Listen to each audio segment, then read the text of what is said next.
ఏదైనా చేస్తే మళ్ళీ తెలంగాణ రాష్ట్రంలో కూడా గౌరవ ముఖ్యమంత్రి కేసీఆర్ గారు చేస్తారు, బీఆర్ఎస్ పార్టీ చేస్తారని చెప్పి నేను తెలియజేస్తాను.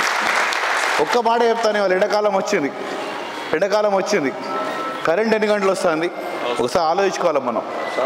ఒక్కసారి మనం ఆలోచించుకోవాలి. మనం రైతు బంధు అనుకుంటూ కూడా వచ్చినాం, మేము 15,000 ఇస్తామని చెప్పాను. నువ్వు 15,000 అవసరం లేదు, 10,000 ఇవ్వయా. ఎన్ని ఎకరాలకు ఇచ్చినాం, ఎంతగానో వస్తున్నది.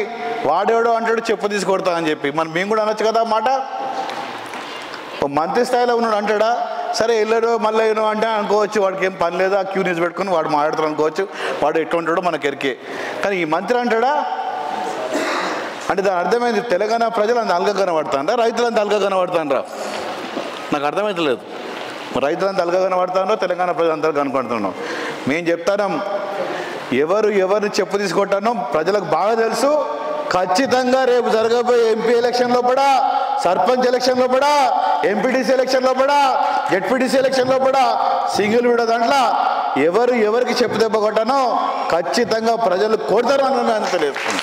ఏమనుకోబోరు ఎక్కడ కూడా. ఏదో ఇవాళ వాస్తవంగా చూసుకుంటే ఇక్కడ మొన్న ఒక ఫోటో వచ్చింది, నాకు నిన్ననే ఒక ఫోటో వచ్చింది.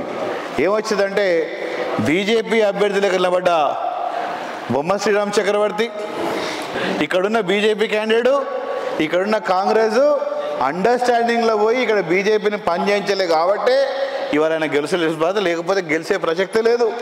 మొన్న కరీంనగర్లో కూడా ఏ నియోజకవర్గంలో కూడా ఎన్ని ఓట్లు వచ్చినాయి లెక్క తీసిండ్రు. నేను ఆశ్చర్యపోయినా, అసలుకు ఏం ఆశ్చర్యపోయినారికైనా గెలిచిన ఎమ్మెల్యేలకు ఎన్ని ఓట్లు వచ్చినాయంటే కేటీఆర్ గారికి 84,000 85,000 వచ్చింది. మనకు వాస్తవంగా 81,000 వచ్చేది.